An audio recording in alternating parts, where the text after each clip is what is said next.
Olá, gente, tudo bom? Então, na aula passada a gente falou sobre a harmonia das funções reprodutivas. Lá no capítulo 7 a gente falou sobre os hormônios, ou sobre os hormônios sexuais e sobre o sistema genital masculino. Hoje nós vamos falar sobre o sistema genital feminino. E esse sistema genital feminino, ele é constituído basicamente pelos ovários, que são onde são fabricados os óvulos, né? As tubas uterinas, que é onde os óvulos passam até chegar no útero. E também o canal vaginal, certo? Que é ali nesse canal é onde passa os bebês também, onde sai a menstruação e essas coisas. Então, os elementos que compõem, né, o sistema genital feminino, né, são completamente diferentes, né, do masculino. A gente pode ver nessa imagem, ó. Essa imagem, ela mostra, né, o sistema genital feminino, né, externamente, na parte de fora, que ela é constituído, ó, aqui em cima, ó, pelo clítoris, que é tipo uma bolinha, né, que é o clítoris. Aqui também, abaixo do clítoris, a ureta, que é onde, né, vai sair, né, a urina. Aqui nós temos a vagina, que é o canal que vai direto ao útero, certo? Aí nós temos os pequenos lábios e os grandes lábios, certo? Já internamente, né, nós temos aqui, ó, aqui seria a vagina, que ela é constituída também pelo lábio menor e pelo lábio maior, que é o canal vaginal, né? Aqui nós temos a cervix, que é a entradazinha, né, do útero, do colo do útero, né? Aqui nós temos o útero, que é onde o bebê fica crescendo. Aí nós temos as tubas uterinas, que é onde passa os óvulos até chegar no útero. E aqui nós temos os ovários, que vão servir de fabricação, né, dos óvulos, certo? Então, ó, a menstruação, né, ela é uma perca de sangue, né, que ocorre periodicamente, né, devido a estímulos hormonais. A superfície do endométrio se rompe e é secretada, né, pela vagina sob a aparência de um fluido de sangue. Aí o que é o endométrio? O endométrio, né, é uma paredezinha que fica lá dentro do útero, né? Uma fina camada que fica dentro do útero. É ali também onde o óvulo vai se fixar, né, para gerar, né, o bebê. A menstruação ocorre durante toda a vida fértil da mulher, né, que vai de média aos 12 anos aos 40 aproximadamente, certo? Então, no período da menstruação, né, toda a vida fértil da mulher vai durante o período que ela menstrua. Então, a primeira menstruação ocorre geralmente entre 10 e 14 anos. Porém, existem algumas pessoas que menstruam bem antes dos 10 ou depois dos 14. Mas isso são poucas exceções, certo? Então, algumas observações elas podem ser feitas, né, sobre esse período menstrual. Um exemplo, as cólicas menstruais. As cólicas menstruais nada mais é que a contração, né, uterina que vai auxiliar na expulsão do óvulo não fecundado. Então ela causa, né, esses incômodos e essas dores. Ou seja, essa contração muscular da cólica é para quê? Para expulsar, né, o óvulo que ele não foi fecundado. Certo? E algumas mulheres elas sofrem também, né, de TPM, conhecido como a tensão pré-menstrual, né, onde pode gerar várias mudanças de humor, enjoo, dores de cabeça, né, cólicas, parecer com as menstruais inchadas. Então esse período é bastante, as mulheres elas ficam bastante irritadas ou muito sensíveis, não é? Então a ovulação, né? A ovulação é o nome que se dá, né, ao momento em que o ovário libera o óvulo para que ele chegue até as tubas uterinas. A ovulação, né, se dá nessa liberação desse óvulo lá do ovário. Então essa liberação ela acontece durante todo o período fértil, que ocorre geralmente no ciclo menstrual, né, em torno do 14º dia. período em que há grande produção de estrogênio e progesterona. Ou seja, nesse período fértil, a mulher está lá ovulando, né? Liberando os ovos. E está no seu período fértil. É aquele momento onde ela está mais propícia, né? Para engravidar. A gente vai ver agora, ó, um vídeo sobre, né? Sobre a ovulação.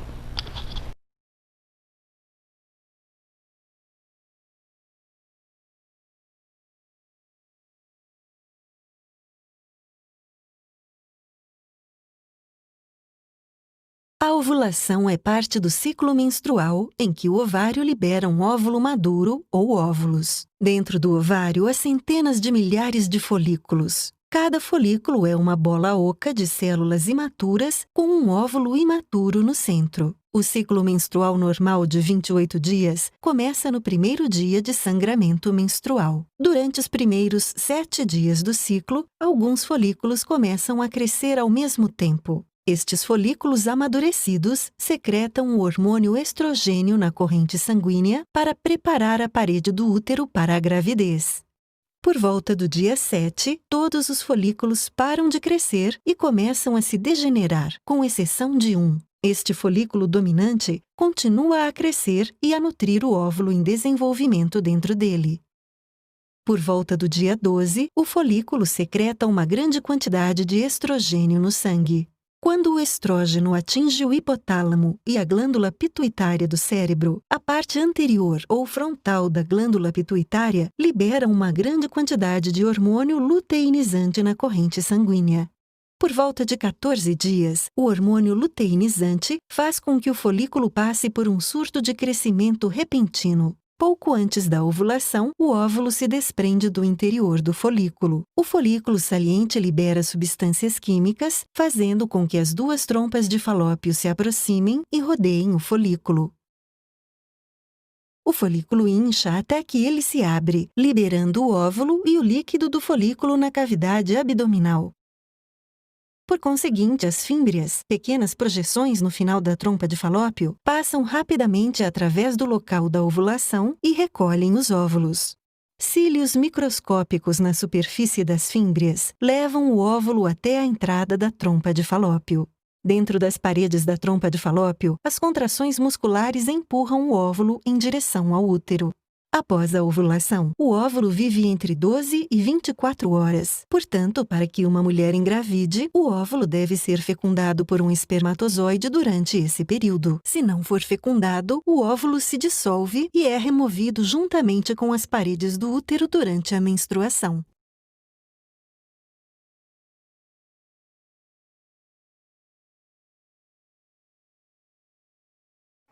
Assistiremos agora um vídeo sobre a fecundação. Está tão apertado, eu quero sair daqui. Quando são liberados, os espermatozoides têm uma maratona pela frente. Comparando conosco, é como se tivessem que percorrer uma distância maior que é entre o Rio e São Paulo. O que está acontecendo aqui? Muitos espermatozoides morrem na vagina. A região é muito ácida e as células imunológicas da mulher não matam apenas bactérias e fungos, mas também, sem querer, espermatozoides. Ainda bem que o sêmen é viscoso e denso. E nós somos muitos! Vamos, colegas!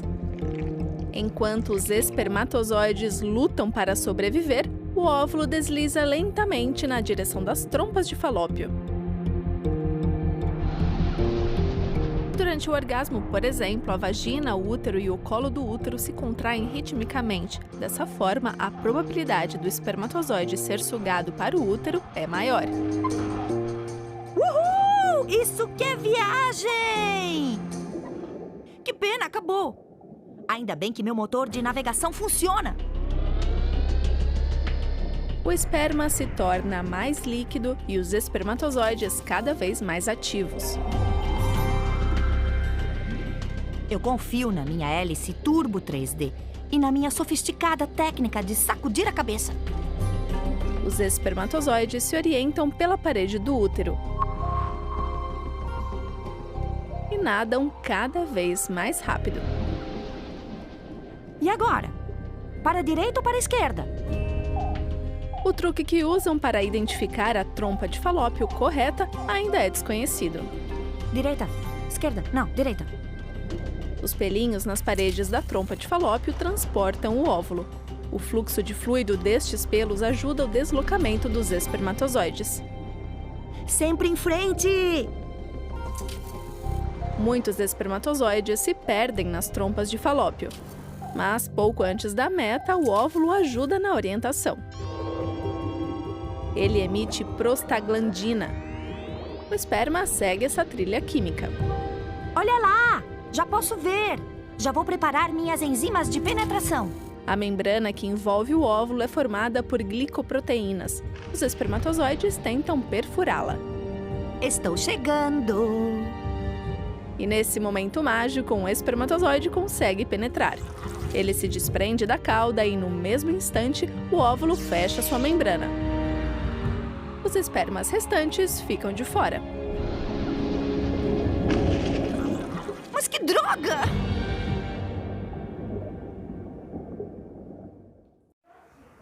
A gestação, né? Então só ocorre a gestação quando há o encontro, né, do espermatozoide com o óvulo. Diferente da menstruação, que na menstruação, né, não há esse encontro do espermatozoide. Então, quando o espermatozoide se encontra com o óvulo, há uma formação de uma célula ovo, né, ou zigoto. E a partir de então, durante de 4 a 5 dias, o zigoto se desloca pela tuba uterina até chegar no útero, ou seja, a fecundação, né, ocorre lá na tuba uterina. Quando se fecunda lá, o óvulo continua migrando até chegar no útero. E de agora em diante, né, o corpo dará suporte, nutrição, proteção, né, ao espetáculo da natureza, que tem 9 meses de duração, né? E terá formado, né, um novo ser humano. Então, quando ocorre a gestação, existe aquela gestação que é de apenas um filho e de gestação que são 2 filhos, não é verdade? Então, ó, há 2 maneiras de conceber filhos gêmeos. A primeira é o amadurecimento de 2 ou mais óvulos de uma só vez. E cada um desses óvulos vai dar origem a um embrião, né? A um ser vivo, que pode ser do mesmo sexo ou de sexo diferente. E esses gêmeos, eles são chamados de bivitelinos, fraternos ou não idênticos, né? Já a segunda maneira, né, de ter filhos gêmeos, né, é relativamente rara na espécie humana, né? Ocorre quando a mesma célula embrionária, ou seja, o mesmo óvulo, se divide em 2 ou mais, né, dando origem a indivíduos, né, de indivíduos autossomos, né, idênticos, que são chamados de gêmeos univitelíneos ou gêmeos idênticos. É quando a mesma célula ela se divide, né, formando 2 seres humanos, né, idênticos. Aqui, ó, nessas imagens, ó, ela vai mostrar. Na primeira imagem aqui, mostra aqui, ó, 2 óvulos. Eles vão crescer e vão dar origem, né, a 2 indivíduos. Já na segunda, um óvulo só, né, vai lá se multiplicando, aí ele pega e se divide. E nessa divisão, né, vai dar 2 filhos, né, idênticos, né, os gêmeos univitelíneos. Nós vamos ver agora, né, o vídeo, né, sobre a gestação.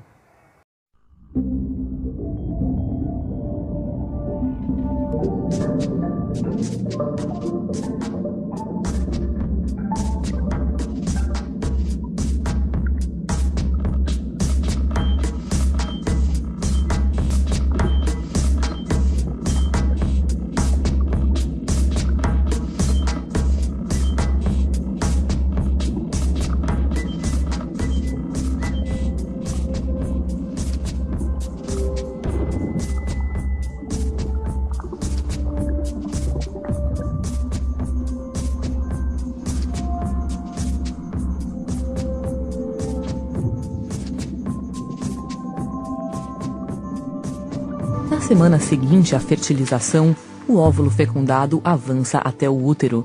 Ele agora se chama blastocisto e é menor que a cabeça de um alfinete. Em poucos dias, as células do zigoto formam grupos distintos. As células de dentro darão origem ao bebê. As do lado externo formarão a bolsa amniótica e a placenta. O blastocisto perde então sua camada protetora e se implanta na parede do útero. É a nidação. Na 5ª semana de gravidez, o bebê tem o tamanho de uma sementinha de gergelim. As células que estavam no interior do blastocisto se organizam. O embrião começa a tomar forma, surgem os primeiros órgãos. A pele do bebê é transparente e dá para ver o cérebro e a medula espinhal. Nessa fase, o sistema circulatório do bebê também se forma, e é aí que o coraçãozinho começa a bater. Por enquanto, o bebê se parece mais com um girino que com um ser humano. Ele recebe nutrientes e oxigênio pelo cordão umbilical. O cordão está ligado à placenta que acabou de se formar. Na 9ª semana, o embrião perde a pequena cauda que tinha e fica cada vez mais parecido com uma pessoa. Já tem braços e pernas, dedinhos, boca, nariz, olhos e o princípio das orelhas. O bebê tem agora o tamanho de uma uva e pesa apenas alguns gramas. É incrível como uma única célula pode se transformar tão rápido na inconfundível silhueta de um bebezinho. Com 10 semanas de gravidez, o bebê tem o tamanho de uma noz. Ele está passando de embrião a feto. O rosto está formado e começam a surgir os botões dentários, que virarão os dentes. A partir de agora, os órgãos crescem rápido. A membrana que ele tinha entre os dedos já sumiu. As unhas e as impressões digitais estão em formação. O bebê abre e fecha as mãos e contrai os dedos dos pés. Graças aos reflexos e aos músculos, o bebê se mexe bastante. Mas só dá para sentir os chutes dentro da barriga por volta das 20 semanas de gestação. A pele do bebê ainda é transparente e permite ver os órgãos. O cérebro, o sistema nervoso e o intestino estão crescendo. O fígado produz glóbulos vermelhos para substituir a vesícula vitelínica, que vai desaparecer. O cordão umbilical tem muito trabalho. O oxigênio e os nutrientes chegam ao bebê por uma veia.